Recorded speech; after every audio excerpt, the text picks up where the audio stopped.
chers amis, je veux dire que j'étais à la veille de la Saint-Valentin assez impressionné par la déclaration d'amour que Joseph vient de faire devant son épouse. Il y a tant d'hommes politiques, et peut-être parce que j'en fais un peu partie, qui oublient parfois de parler de leur femme.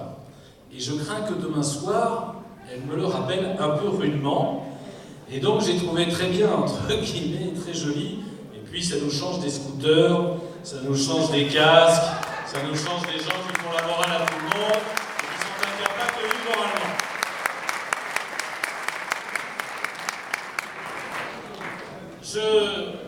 Je voulais vous dire que, d'abord, je suis vraiment ravi d'être ici ce soir, bien sûr à Montpellier, mais dans cette fédération de l'Hérault, qui pour l'UDI n'a pas été si simple que ça à monter. Parce qu'il y avait des résistances, parce qu'il y avait des difficultés, parce qu'il y avait des rivalités, c'est pas la peine de se le cacher, mais qu'à la sortie, les élections que vous avez enfin pu tenir, grâce d'ailleurs et en présence d'un de nos responsables nationaux, Christian Debève, qui se trouve ici, ont permis à la fois de constituer et de rassembler tous les responsables de l'UDI, des différents courants politiques, sous la houlette et la bannière de Joseph Francis, votre président départemental, et de Muriel Chiffre-Haddad, notre délégué départemental, et puis tous les membres du bureau. Alors je le dis parce que ça a été un petit peu compliqué, parce que ça a pris du temps, et que finalement ça fait quoi? Ça fait 6 mois maintenant? 7 mois? Oui, c'est 6 mois, 7 mois, que nous avons pu nous mettre en marche, nous l'UDI, dans votre département, votre beau département de l'Hérault. Et je venais aussi ce soir vous dire, au nom de la direction nationale, que nous sommes fiers d'avoir vu ce travail qui, en 6 ou 7 mois, nous permet, j'ai rencontré les membres du bureau départemental cet après-midi, nous permet, dans toutes les villes et dans beaucoup de villages de l'Hérault, d'être candidats, d'avoir nos représentants qui, demain, seront dans les conseils municipaux, parfois dans la majorité, parfois dans l'opposition, pour porter non seulement le drapeau, mais surtout nos idées, notre façon d'aborder la politique, notre façon de voir l'action municipale. Joseph y faisait tout à l'heure allusion.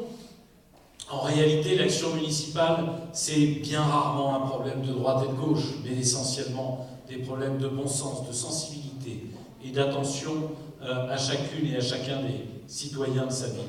Quand on a les grosses machines, même dans des grandes villes comme ici, qui finalement fonctionnent plus pour l'administration, pour que le citoyen, ça devient difficile de vivre, difficile de croire dans ses élus, difficile en réalité de se dire qu'on peut avancer et faire des choses ensemble. Et celles et ceux qui sont ici, dans cette salle, qui seront, nous faisions tout à l'heure des photos ensemble, candidats aux élections municipales, dans des villes de 2000, de 3000, de 5000, de 9000, de 10 000, de 25 000, pour notre candidat qui est tête de liste pas très loin d'ici. Eh bien, vous qui êtes candidat, vous avez en réalité, pendant ces 6 années, de 2014 à 2020, redonné des lettres de noblesse à la vie politique, en montrant que les élus ne sont pas effectivement là pour leur propre intérêt. La plupart d'entre vous seraient totalement bénévoles. Je vais même vous faire une confidence, ça va vous coûter de l'argent. Mais vous serez là pour essayer de faire progresser la vie de vos concitoyens, pour ne pas faire partie de ceux dans un pays qui passe son temps à cracher sur les gens qui, comme moi, ont décidé de consacrer leur vie aux autres, pour ne pas faire comme ceux qui passent son temps à tout critiquer, mais jamais à se retrousser les manches et à essayer de faire en sorte qu'on puisse bouger. Et c'est aussi le cas ici.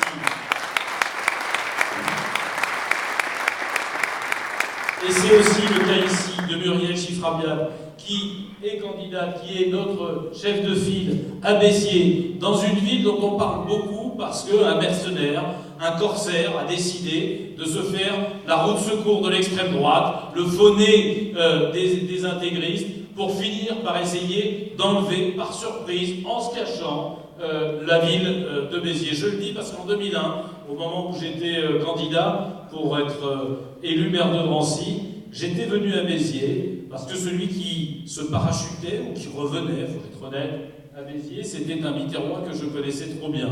C'était Jean-Claude Guessot, qui avait été furtivement maire de Drancy et trop longtemps député de la circonscription.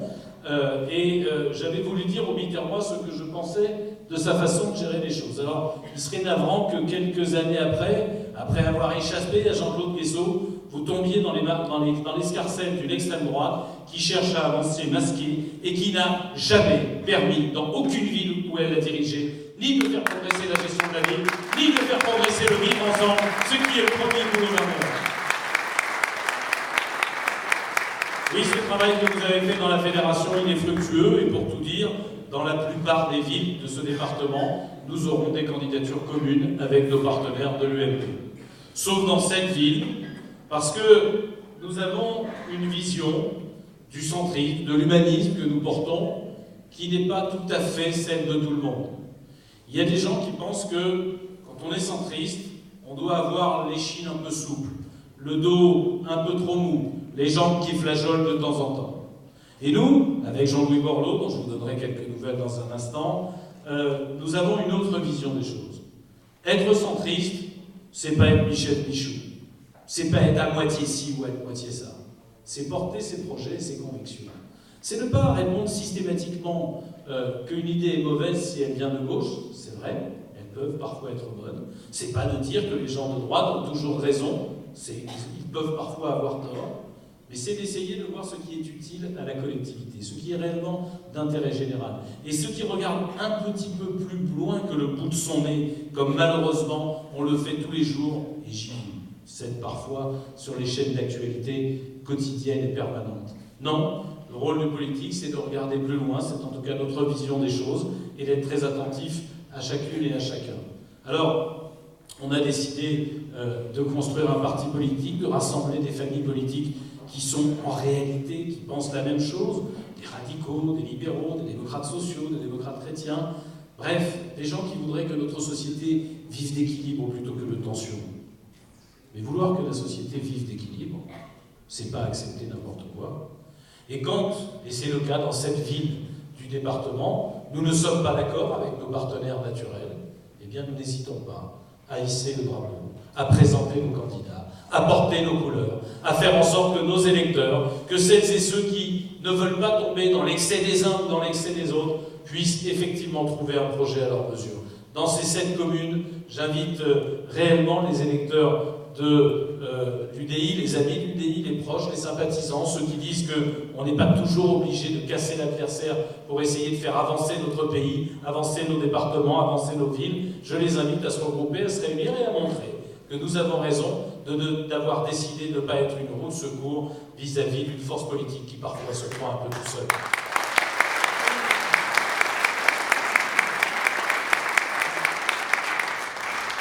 Et naturellement, puisque nous sommes à Montpellier et que j'ai derrière moi des gens courageux qui ont décidé de s'engager pour porter ces couleurs, pour porter ces valeurs et porter leurs projets, naturellement, c'est le cas dans la ville de Montpellier. Oui, nous avions, nous, direction nationale de l'UDI, plutôt à l'idée qu'au moment où la gauche se divisait, il était utile d'essayer de se rassembler, mais pas à n'importe quel prix, pas à n'importe quelle condition. De se rassembler sur si les idées qu'évoquait Joseph tout à l'heure étaient réellement mises en œuvre, considérées, appliquées, et si naturellement un équilibre politique dans une future liste municipale pouvait être trouvé.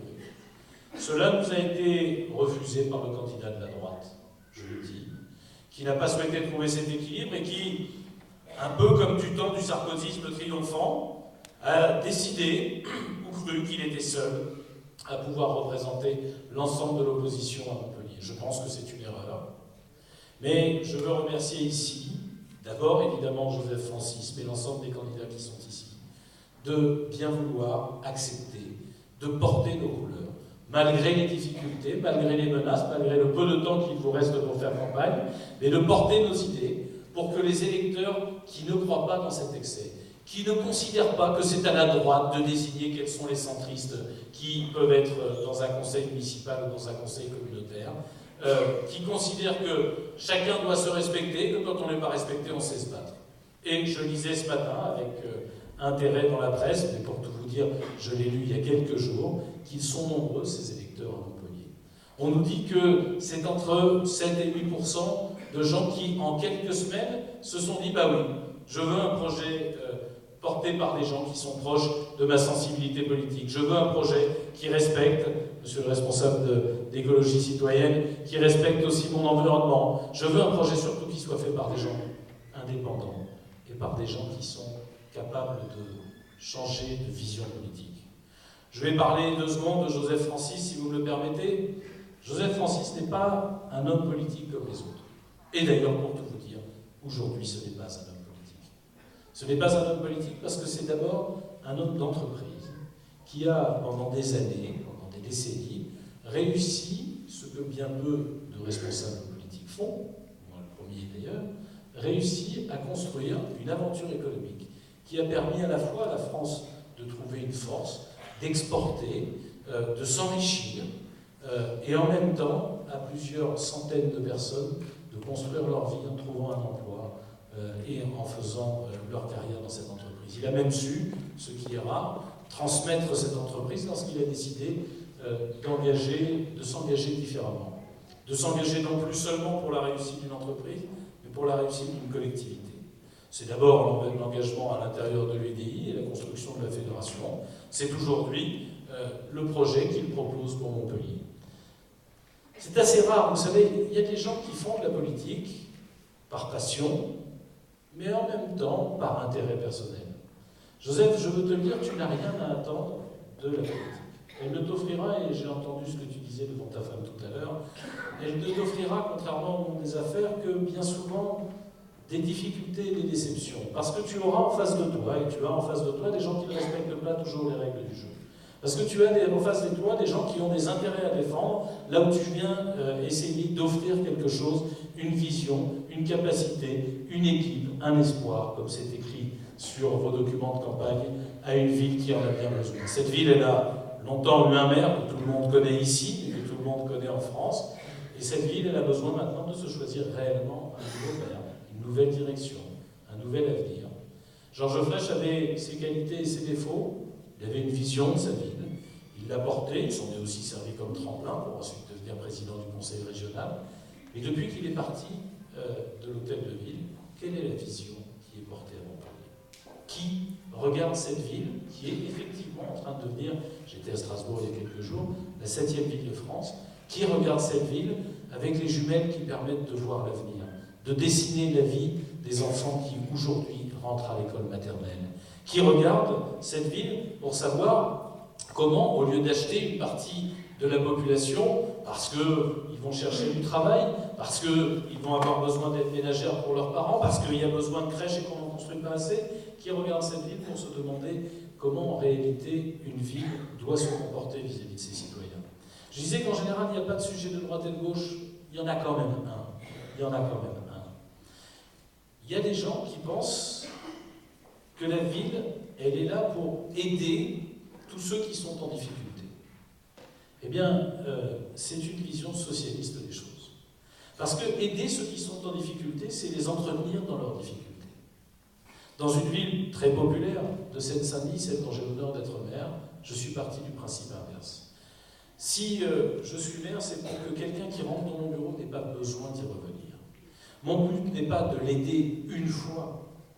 Mon but et mon seul projet politique humaniste possible dans une commune lorsque je suis maire, c'est que si la personne vient me voir parce qu'elle a une difficulté, ce que nous mettons en place est destiné à ce qu'elle n'ait plus jamais besoin de rentrer dans mon bureau, qu'elle puisse voler de ses propres ailes, construire sa vie, être fière d'elle-même.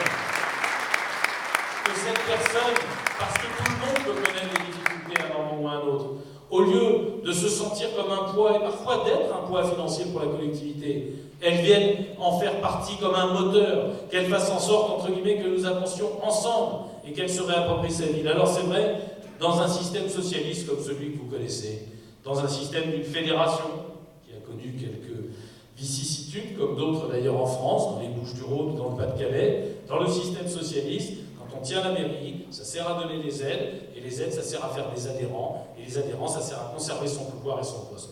On sait tous très bien ça. Et donc, vous n'avez pas besoin d'aider les gens à s'en sortir, vous avez juste besoin de les aider ponctuellement et qu'ils continuent à avoir besoin de vous. C'est une vision totalement différente. Et Joseph, je disais que tu n'es pas un homme politique comme les autres. Je connais quelques-uns des membres de Thalys, certains que nous avons reçus, cher maître Taoumi, à Paris il y a de cela quelques temps. Vous n'êtes pas des responsables politiques, moi qui parcours beaucoup la France, comme les autres. Parce qu'en fait, vous avez exactement la même envie que nous. Faire en sorte que chaque personne qui vive et qui grandisse ici, qui construise sa famille, puisse rencontrer la mairie quand elle a besoin, mais puisse après ne plus jamais en avoir besoin, puisse se passer d'elle, puisse être fier de sa ville, de sa vie, de sa famille, et des choses qui sont bonnes. C'est ça, une vraie mairie à disposition de Alors pour tout vous dire, j'ai été assez amusé de lire le programme que Joseph a commencé à détailler dans tout. Pourquoi? Parce que j'ai trouvé quelques similitudes avec Drancy. Et après tout, nous ne sommes pas UDI pour rien. On doit avoir quand même quelques points communs. Il y a des différences parce que les villes sont très différentes. Votre ville est énorme. La mienne, c'est une ville de 67 000 habitants. C'est beaucoup bien, enfin, ça n'a rien à voir avec Montpellier. Ça fait un quartier de Montpellier. Mais il y a une chose que moi je ne pourrais pas faire, c'est baisser les impôts. Parce que ma ville est tellement pauvre que nous, on ne dépense pas d'argent n'importe comment. Il faut dire que ça fait 13 ans qu'on fait des économies. On arrive déjà à ne pas les augmenter, c'est extraordinaire. Mais je reconnais que dans une ville comme Montpellier, la gabegie instaurée par en plus une double administration qui ne s'est pas réformée entre la commune et la communauté d'agglomération, c'est un truc de fou ça. La Cour des comptes d'ailleurs, il y avait le rapport de la Cour des comptes à l'Assemblée nationale cette semaine. La Cour des comptes d'ailleurs pointe ça. Il y a des tas d'élus qui, au lieu, quand il y avait une ville, et puis qu'ils ont décidé de faire une communauté d'agglomération, au lieu de mutualiser les services, de les faire travailler ensemble, et du coup d'avoir besoin de moins de gens pour faire plus de choses, donc de moins d'argent pour rendre plus de services à la population, ben, il y a des tas d'endroits comme chez vous, et c'est ce que dénonçait tout à l'heure Joseph, après avoir regardé les comptes et la façon, où ils ont fait exactement le contraire. Réfléchissez à ça quand même, parce que c'est quand même très choquant et très pénalisant pour votre portefeuille, ça ne m'étonne pas que vous soyez fiscalement si lourdement taxé. Réfléchissez à ça. Avant la communauté d'agglomération, il y avait une ville et quelques villes autour. Elles rendaient des services, elles avaient du personnel, elles avaient des marchés, elles avaient des contrats. Donc elles y arrivaient. Si elles décident de se mettre ensemble, c'est pas pour faire la même chose qu'avant. C'est pour regrouper les contrats, regrouper les administrations. Et là où vous aviez besoin de 2 services du personnel, un seul suffit. Et donc il y a besoin de moins de monde. Là où vous aviez besoin enfin, vous ne coordonniez pas vos travaux, ce que tu expliquais tout à l'heure, vous êtes en capacité de le faire.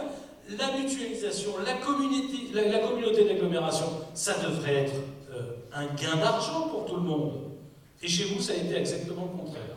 Vous avez eu droit à moins de services et plus de dépenses, à moins de qualité et à plus d'impôts. Il y a quelque chose qui ne va pas, et effectivement, vous avez de quoi vous non seulement économiser de l'argent, et rendre cet argent qui est gaspillé utile aux Montpelliérains, mais vous avez besoin en plus qu'on vous en rende un petit peu sur vos impôts. Et là-dessus, je veux vous faire une autre parenthèse si vous le permettez. Parce que les municipales ont ceci de passionnant qu'elles permettent aux gens d'apprendre, parce qu'on n'est pas dans des débats théoriques.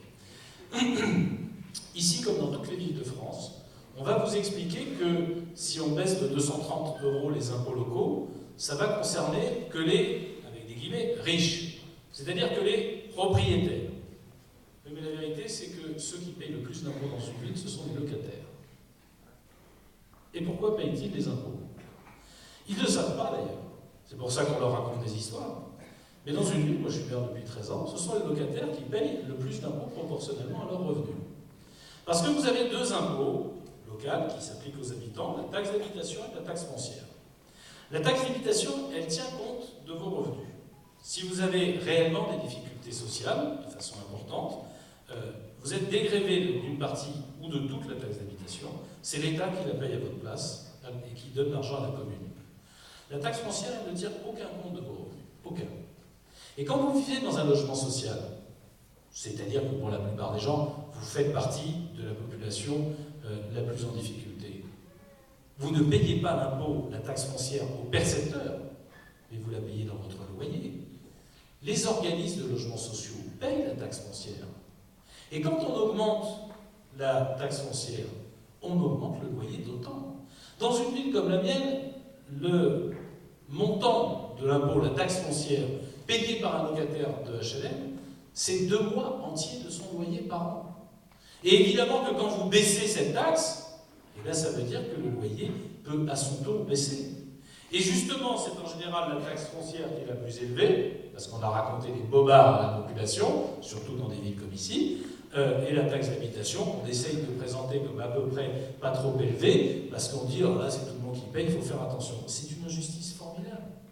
L'impôt, le seul qui tient compte de vos revenus, l'impôt local, c'est celui qu'on met le plus faible. Et celui qui ne tient pas compte de vos revenus, c'est celui qu'ils ont monté le plus possible, parce qu'on se dit que seuls les propriétaires le payent, alors qu'en réalité, ce sont les gens, proportionnellement à leurs revenus, ce sont les gens qui sont le plus en difficulté, qui sont obligés d'être taxés. Alors oui, il est possible de baisser les impôts, et non, ça ne profitera pas qu'aux propriétaires, parce que derrière le propriétaire, il y a bien souvent, quand il n'est pas occupant, un locataire, qu'il s'agisse d'un propriétaire privé ou d'un bailleur social, et ça permet à tout le monde de vivre mieux. Et Dieu sait qu'on en a besoin. Parce qu'aujourd'hui, dans une ville comme Montpellier, vous subissez la double peine. La peine de François Hollande, qui est en train de nous appliquer la pause fiscale la plus remarquable de l'histoire. Au mois de septembre, il est venu nous expliquer qu'on allait bénéficier d'une pause fiscale. Vous l'avez tous remarqué, depuis le 1er janvier, la pause fiscale est en route, puisqu'on a 20 milliards d'impôts en plus. C'est-à-dire, c'est tout à fait normal, puisque l'an dernier, c'était 27 milliards en plus. 27 plus 20, ça fait 47. 47 milliards d'impôts nationaux sur la TVA, sur les retraites, que vous venez de subir. Mais dans le même temps, les seules économies que l'État a fait, c'est de prendre 1,5 milliard d'argent qu'on donnait avant aux collectivités locales. Ce 1,5 milliard va se transformer, rassurez-vous, le lendemain des élections municipales, dans toutes les villes, notamment socialistes, et pas que socialistes, certains seront obligés d'y passer aussi, va se transformer évidemment par une augmentation des impôts locaux. Alors vous avez sacrément intérêt à avoir une municipalité qui compte son argent, qui fait attention à la façon dont il est géré, qui ne permet pas les doublons ou les gaspillages, qui effectivement recherche comment chaque euro peut rendre le meilleur service. Et on a économisé comme ça des millions d'euros dans une ville qui est bien plus petite que vous, qu'on a pu rendre utile à la population. Alors je disais, il y avait des similitudes.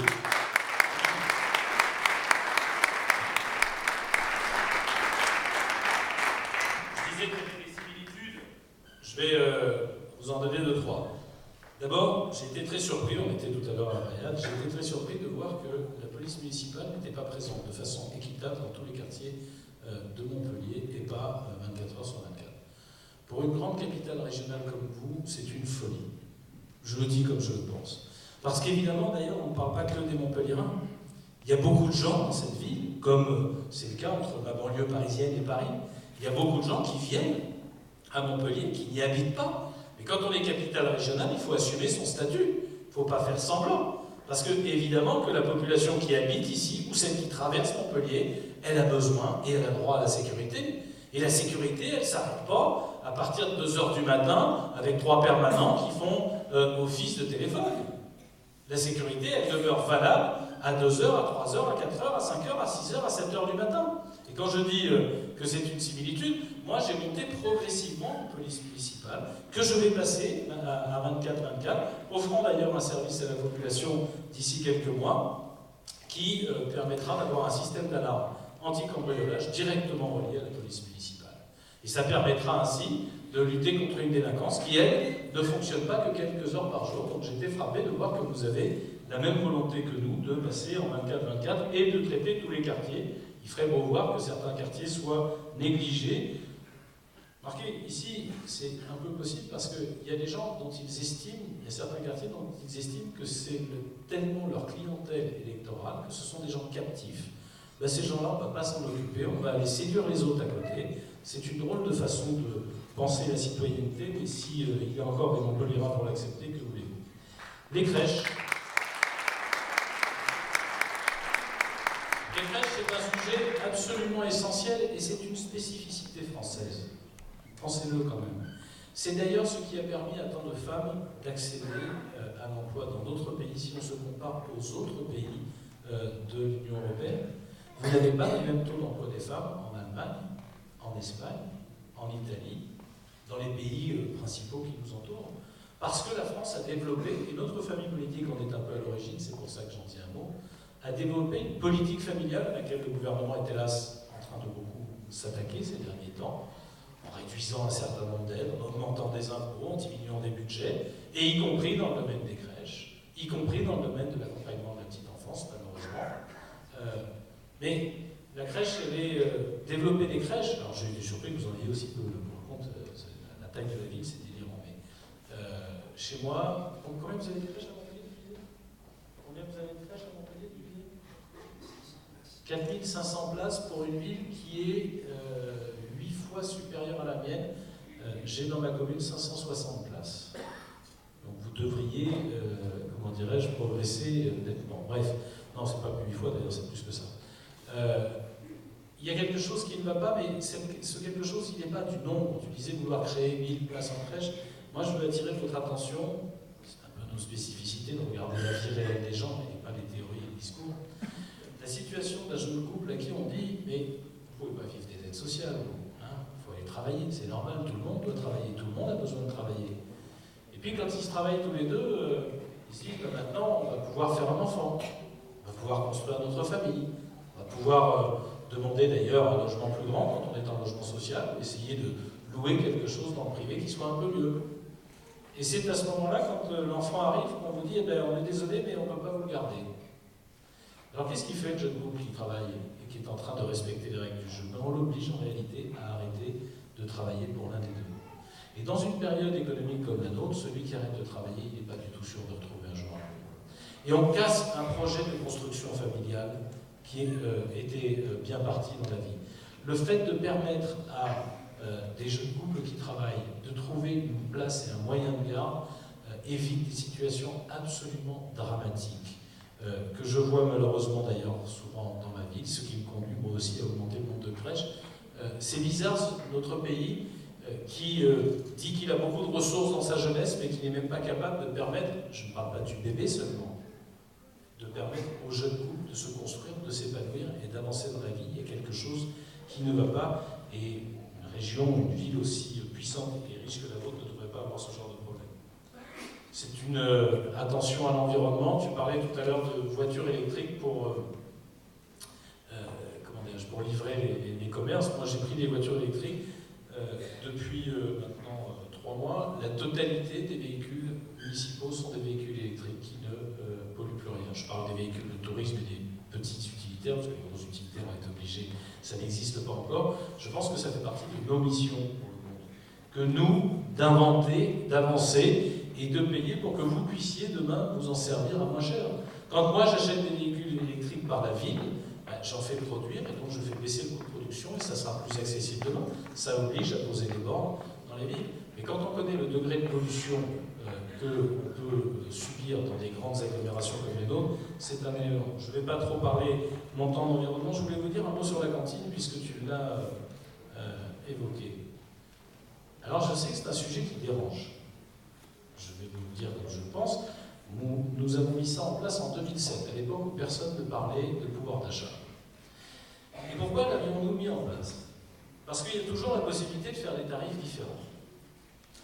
Mais qu'en regardant qui on frappait à chaque fois et qui avait du mal à payer, on ne tombait pas sur les gens qui étaient aux minima sociaux.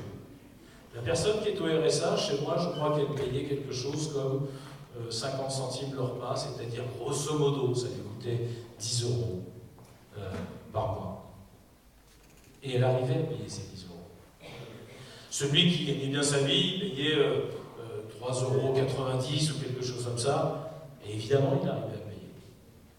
Ceux qui n'arrivaient pas à payer, et ceux qu'on n'arrivait jamais à éviter de faire payer, parce que c'était toujours sur eux, quel que soit le mode de calcul, que les choses retombaient, c'est justement celui qui travaille, qui paye des impôts, qui est au SMIC ou juste auprès du SMIC, qui n'a jamais le droit à la moindre aide.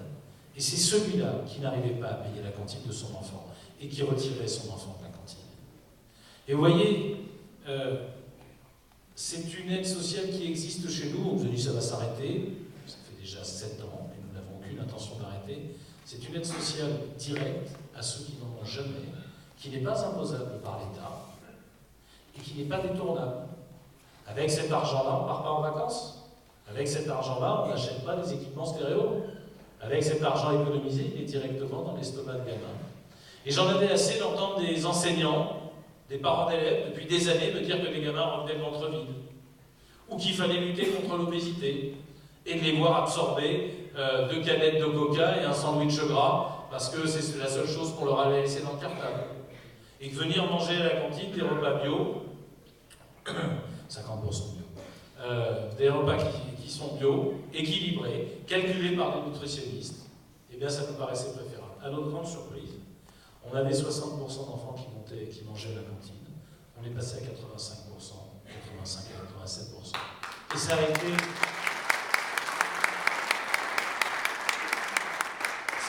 difficile dans les premiers jours. Qui voudrait revenir dessus aujourd'hui? Il y a ceux qui disent, mais il faut payer. Parce que sinon, si on ne paye pas, on ne respecte pas. Mis à part ceux qui ont mis leurs enfants dans des établissements privés, qui paye l'école? L'école, elle est gratuite. Les bouquins qu'on vous donne à l'école est gratuit. Et si vous travaillez, c'est un choix de mettre votre enfant à la cantine? Vous n'avez pas le choix. Vous ne pouvez pas forcément rentrer pour le faire manger le midi. Et donc il est parfaitement légitime que ça puisse aussi être gratuit dans les villes où c'est nécessaire et dans les villes où on peut le faire.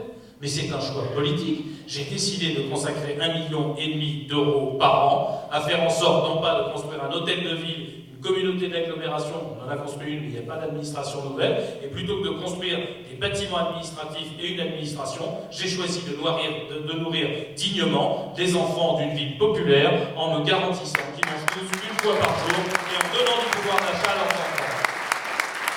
Et à ceux qui diront que c'est démagogique, je les invite à venir voir chez moi une mère de famille avec 2 enfants qui payait grosso modo 80 à 90 euros par mois pour pouvoir nourrir ses enfants parce qu'elle gagne 1 300 euros et qu'elle a malgré tout un loyer derrière. Cette mère de famille aujourd'hui, je lui ai donné un 13e mois. Qui l'a fait dans ce pays? Qui l'a fait au niveau du gouvernement avec tous ces gens qui passent leur temps à faire des promesses en l'air? Enfin, je voulais vous dire que si nous avons construit grâce à vous, grâce à Joseph, grâce à toi Daniel, grâce à toute l'équipe, une force politique importante maintenant dans notre département qui va pouvoir rayonner sur l'ensemble du département, qui va pouvoir porter ses couleurs à Montpellier et être fier de défendre ses idées. Je voulais vous dire que les élections municipales et évidemment aussi dans une ville comme Montpellier, elles ont toujours un double sens.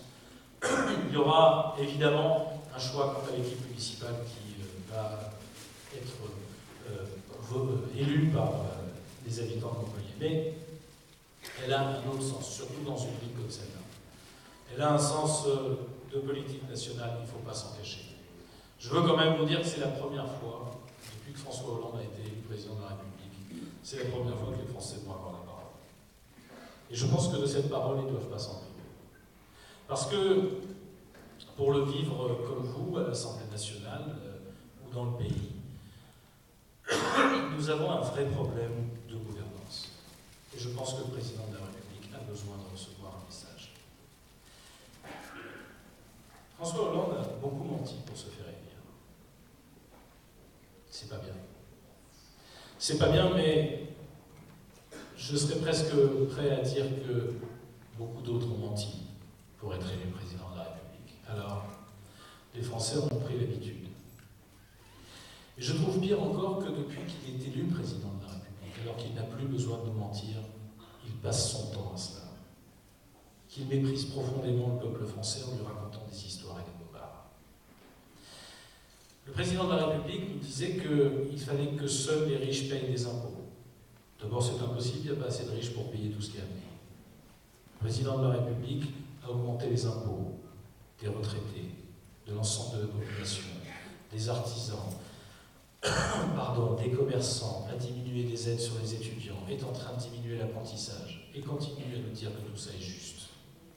Le président de la République avait dit « Vous allez voir, je vais inverser la courbe du chômage. Je vous ferai observer que nous avons recruté sur l'argent public, à coût de milliards d'euros, nous avons recruté l'an dernier dans notre pays plus de 180 000 jeunes. C'est très bien pour ces jeunes, encore que ce sont des emplois qui ne durent que 3 ans et qui n'ont pas d'existence économique réelle. Mais ça leur permet d'avoir le pied à l'étrier. Nous avons voté ça, si c'est ça l'idée. Nous aurions préféré d'ailleurs que, plutôt que de les mettre dans les administrations, quitte à ce que l'État leur paye un salaire, on les mette à disposition des très petites entreprises et des petites et moyennes entreprises, où ils auraient appris un vrai métier. Ces entreprises auraient pu grossir, gonfler et avoir dans 3 ans un vrai boulot, plutôt que de les intégrer dans les administrations, ce qui veut dire en réalité à terme dans nos impôts. La seule chose, c'est qu'en augmentant de 180 000 les emplois publics, rien que pour les jeunes, pour autant, on n'est pas arrivé à diminuer le chômage. Et depuis que François Hollande est élu, il y a 560 000 chômeurs de plus. Alors même qu'on recrute massivement dans la sphère publique. Notre pays n'a jamais connu, cette année, autant de fermetures d'entreprises. Et ça ne les inquiète pas. Plus de 13 000 boîtes fermées, c'est évidemment beaucoup plus d'emplois perdus. Et l'emploi que vous ne retrouverez pas, parce qu'une boîte qui a fermé, elle ne se recrée pas du jour au lendemain. Je le dis avec gravité parce que, en tant que membre de l'opposition, je n'ai aucun plaisir à dire ça. Nous avons un gouvernement qui vit dans un autre monde, qui nous explique qu'il fait des économies, alors que le membre de la Commission des finances de l'Assemblée nationale que je suis voit que chaque année, le budget, il augmente. On dépense, on a dépensé en 2013 2,7 milliards, je crois, de mémoire, de plus qu'en 2012. Mais on vous dit on fait des économies. Essayez de dire de dépenser 2 000 € plus que le mois dernier et de dire à votre banquier que vous faites des économies. Si jamais vous êtes à découvert, ça risque de ne pas le faire rigoler longtemps. On se fout de nous. On nous a expliqué cette année qu'il y aurait 20 milliards d'économies. Il n'y a pas 20 milliards d'économies. Il y a 1,5 milliard et c'est l'argent qu'on a retiré aux régions, départements et communes que vous retrouverez dans nos impôts locaux. On nous parle maintenant d'un pacte de responsabilité. Vous allez dire des pactes, on en a eu des tas. Il y a eu le pacte d'avenir, le pacte de confiance, maintenant c'est le pacte de responsabilité. Bon, on a des pactes tout le temps. Mais où sont les résultats? On vous dit qu'on va économiser 50 milliards. Mais comment? Comme on est à l'approche des élections municipales, le gouvernement vient de passer la semaine à se contredire sur ce qui va advenir des fonctionnaires. Vous avez un ministre de l'Éducation nationale qui commence à dire on va geler l'avancement des fonctionnaires, c'est-à-dire les fonctionnaires les plus carrières. Comme ça, on gagne 1,6 milliard par an, c'est ce que ça représente. Immédiatement, le Premier ministre arrive et dit non, tu rigoles, tu l'as dit trop tôt. Alors, 1er avril, tu as le droit de le dire. Au 2, mais que ce ne soit pas un poisson. Mais avant le 23 mars et le 30 mars, il faut surtout que tu la fermes parce qu'il risque de nous coller une baffe. Eh bien, le président du groupe socialiste, M. Renaud Leroux, à l'Assemblée nationale, a redit hier, oui, c'est sur la table et on va faire ça. Et pourquoi nous prendre pour des imbéciles? S'il faut le faire, c'est comme pour la retraite. La retraite, elle devait revenir à 60 ans. Ils ont fait une grande réforme. Qu'est-ce que c'est cette réforme? On augmente les cotisations, on allonge la durée de cotisation. Je ne comprends pas pourquoi ces gens nous méprisent à ce point-là. Parler de pause fiscale et nous mettre 20 milliards d'euros derrière. Franchement, on a atteint un seuil où on nous prend. J'ai dit un jour à la télévision, et je vais le redire, pardon, ils ont le droit d'augmenter nos impôts. Ils ont le droit de sacrifier nos entreprises. Ils ont même le droit de foutre l'éducation nationale en l'air. Les Français ont voté pour eux, ils sont majoritaires, et c'est leur droit. Il y a au moins un droit qu'ils n'ont pas, c'est de nous prendre pour des cons. Et il y en a marre, et vous avez besoin de leur envoyer aussi ce message au moment des élections.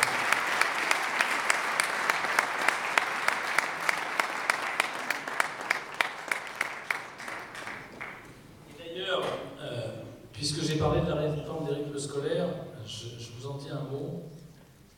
On a un vrai problème avec ça, nous, à l'UDI, parce qu'en vérité, ça sert à quoi? Ça sert à qui? Ce mécanisme va coûter très cher, parce qu'évidemment, il faut garder les enfants 3 heures par semaine à la charge de la collectivité, va être très inégal, parce que certaines villes ont les moyens de payer. Paris a dépensé 60 millions d'euros, mais rassurez-vous, ils ont largement de quoi payer, et d'autres, comme la mienne, n'ont pas les moyens de payer. Parce qu'il y a des endroits où vous allez trouver la ressource humaine pour pouvoir accompagner et encadrer les enfants, et dans d'autres, dans une ville comme la mienne, il faut 500 personnes formées, c'est pratiquement et quasiment impossible. Parce que ça ne va pas s'adapter forcément à la réalité du village ou de la ville qui est juste à côté de Montpellier, ou à côté de Béziers, ou de Sète, et qu'on ne va pas savoir le faire correctement. Ça coûte de l'argent, et le pire, c'est que partout où ça a été testé, ça fatigue les enfants. C'est quand même incroyable. Les élus sont contre, les enseignants sont contre, Les parents d'élèves s'en contre. Là où c'est testé, personne n'en veut et personne ne trouve que ça fonctionne, mais il y a 4 villes sur 40 dans mon département qui l'ont fait. C'est une catastrophe dans les 4 villes. Une catastrophe reconnue par tout le monde. Les gens sont vent debout. Je pense même que les maires qui se sont mis à ça vont avoir quelques surprises. Et encore, pour l'instant, ils cachent la facture, ils attendent les municipales pour la coller dans les impôts. On a un vrai problème avec ça. Et vraiment, je vous invite, si vous emportez la ville de Montpellier, à essayer de bloquer, entre guillemets, une réforme qui n'est ni faite ni à faire. Je disais souvent que M. Payan a une case qui lui manque. Je n'ai pas lui manquer de respect, mais c'est d'avoir été maire un jour dans sa vie.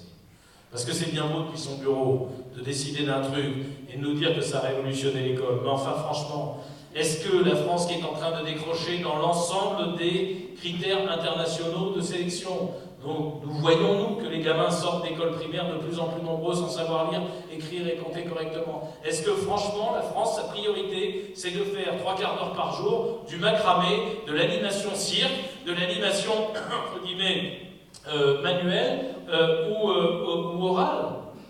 On a d'abord besoin que le gamin sorte du CP en sachant lire et écrire correctement. On a besoin qu'il sorte du CE1 et du CE2 en sachant correctement compter. On a besoin, voilà à quoi une réforme de l'éducation nationale devrait être consacrée. Et si on demande de l'argent municipal, c'est à ça que je vais faire. Et pas à faire autre chose. Oui, il y a besoin d'un électrochoc, ils vivent dans un autre monde, ramenez-les sur Terre. Ce sera le deuxième sens de votre vote lorsque vous voterez à Montpellier et ailleurs pour les listes de Willy. Croyez bien, nous serons portés. Alors, vous étiez au début de la réunion, en tout cas, et je vois quelques personnes partir, ça veut dire que je suis trop long, vous étiez à peu près 600 personnes ce soir.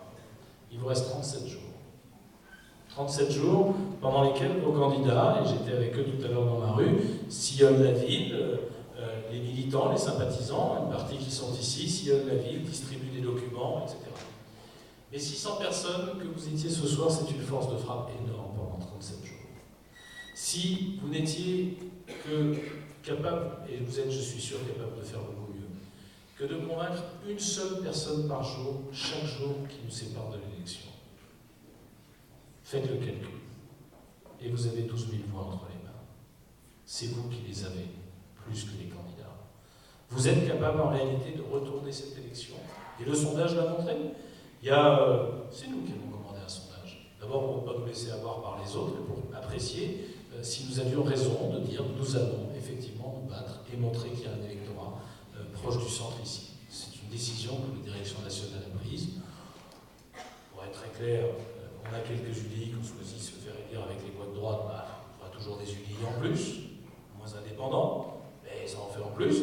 Et puis on a des UDI qui ont choisi de tenir le drapeau et de porter les couleurs. Et bien ceux-là, ils vont avoir leurs électeurs. Et vous les avez dans les mains.